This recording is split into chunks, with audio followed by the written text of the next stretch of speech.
Alright folks, I want to make a quick update on the drone incident that happened here in Finland yesterday.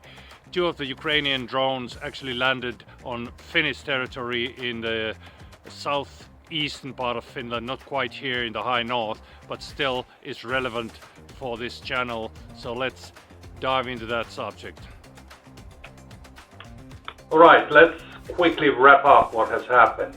So, Sunday morning, two drones landed on Finnish territory here in, that'll be in southeastern Finland, not too far from the Russian border.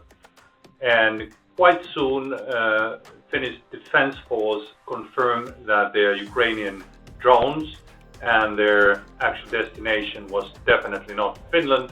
The reason why they landed in Finland, we'll look into that in a moment. But here are the facts. So two drones, and they did not explode or they didn't cause much damage anywhere. They landed in forest areas.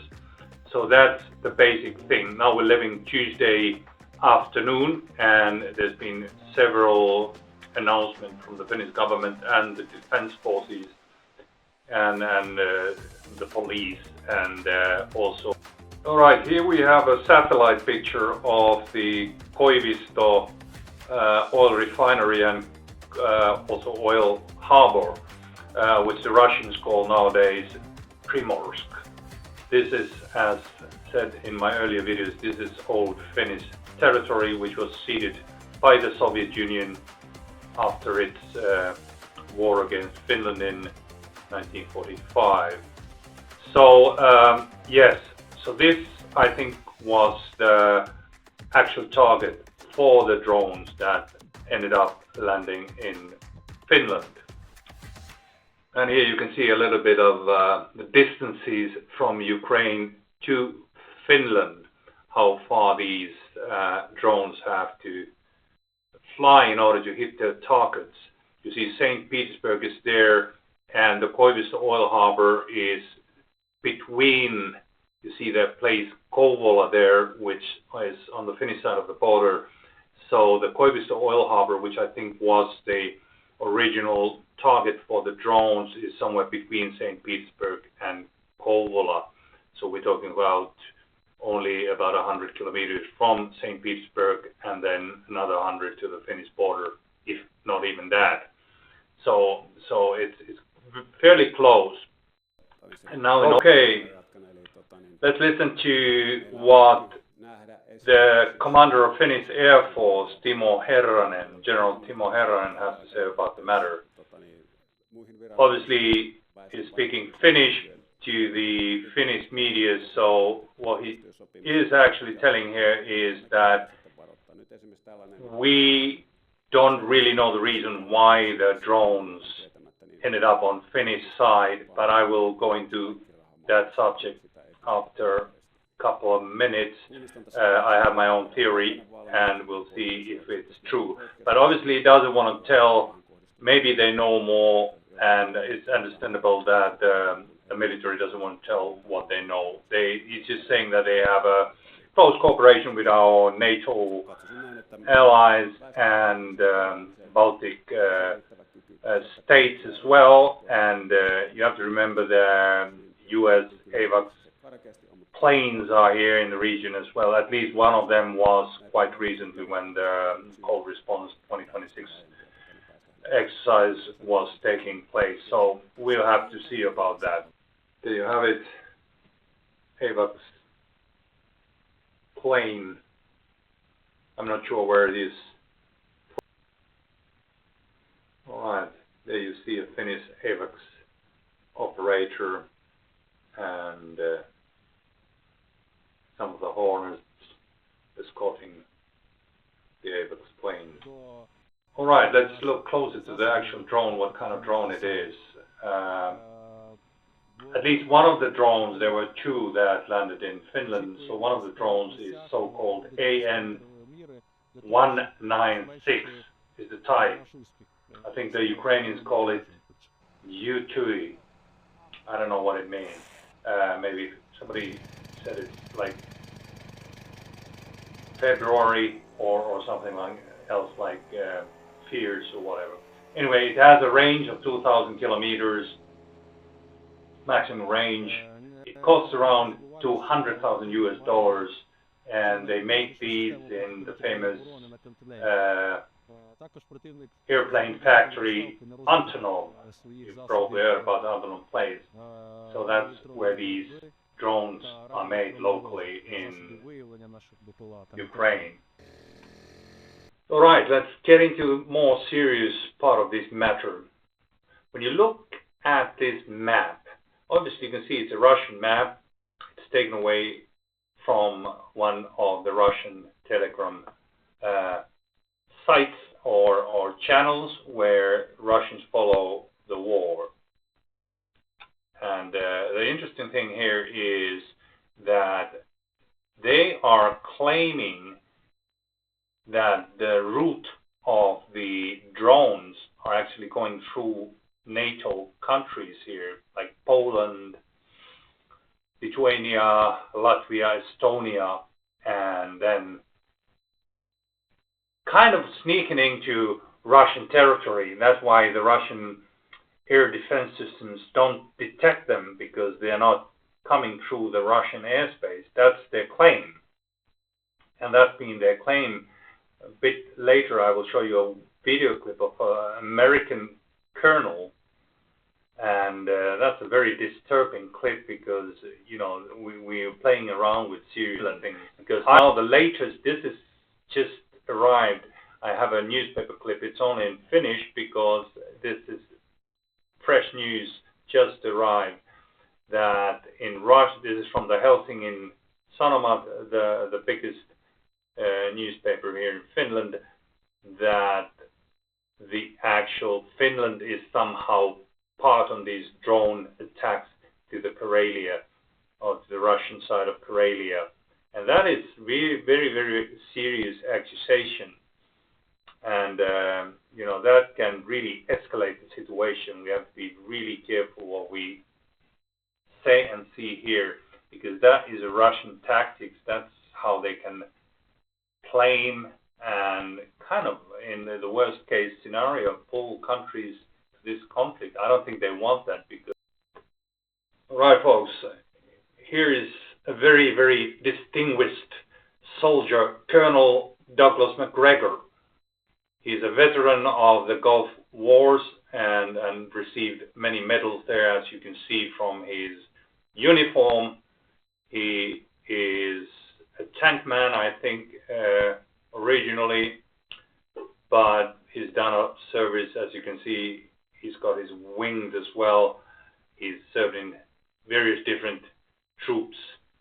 But the thing why he is here now, I just want to hear his comments on drones. This clip that I'm going to play now is, I think it's from 2025. At least it's a 1 year old, over 1 year old. But it kind of reflects the idea, a bit disturbing idea, of some of the allies as well.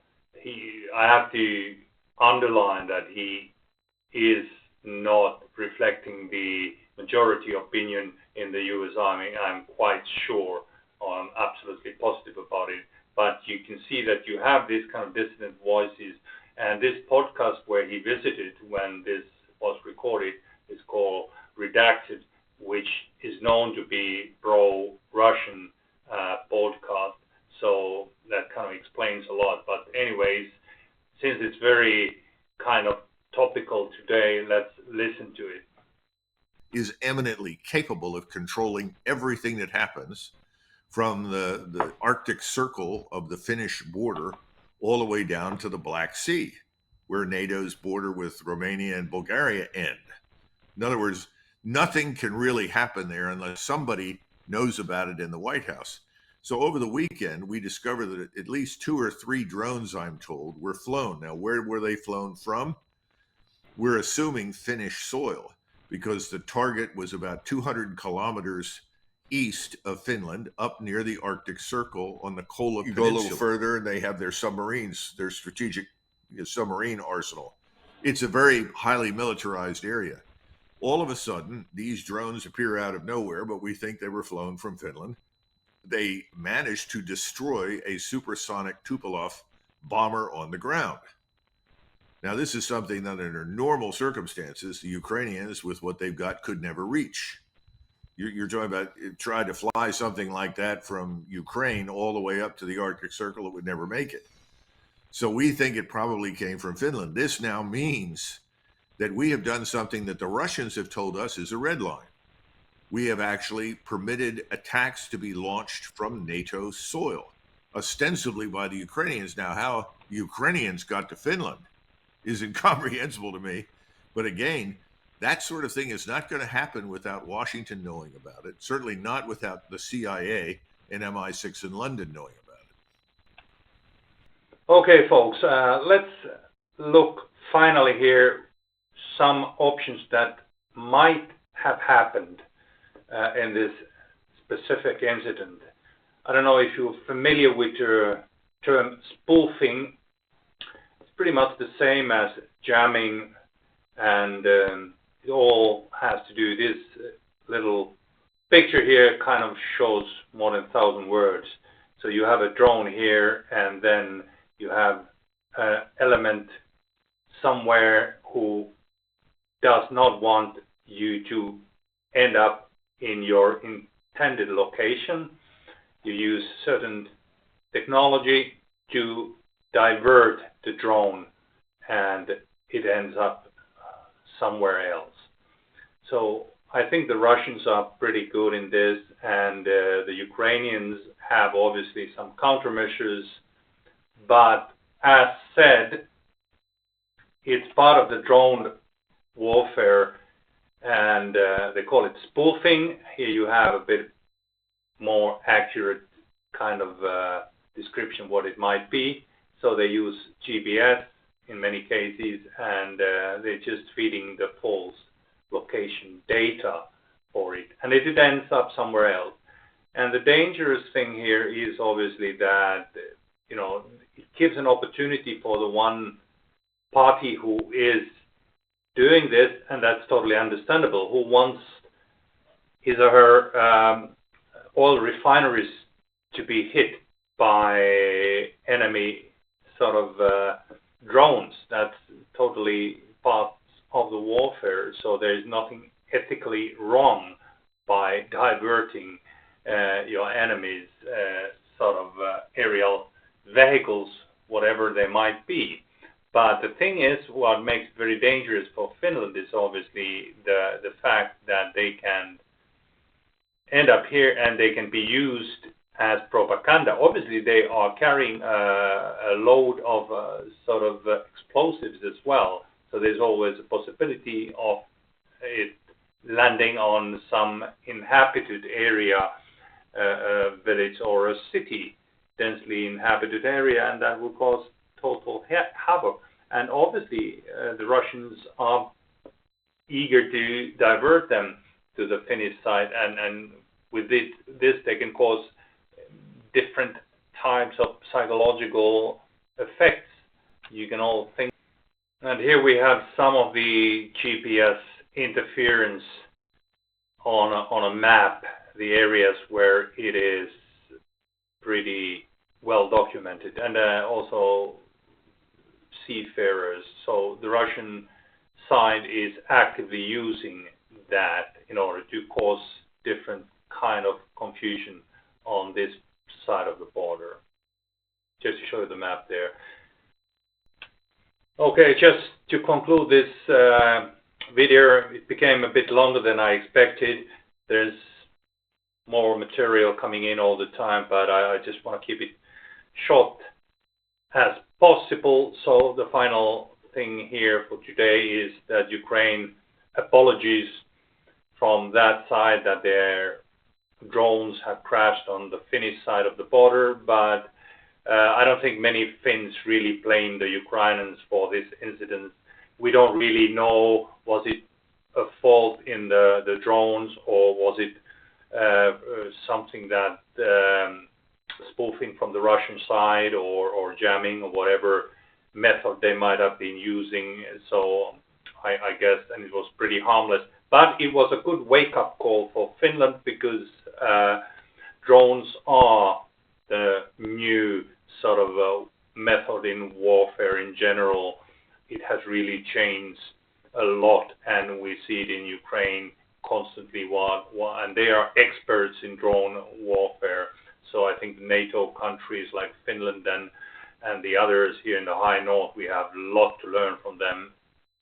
But let's hope that the drones keep on to their real targets and they don't land on the Finnish side too often. But that's about it all, folks. I wish you all well for today, wherever you might be watching. Thanks for watching.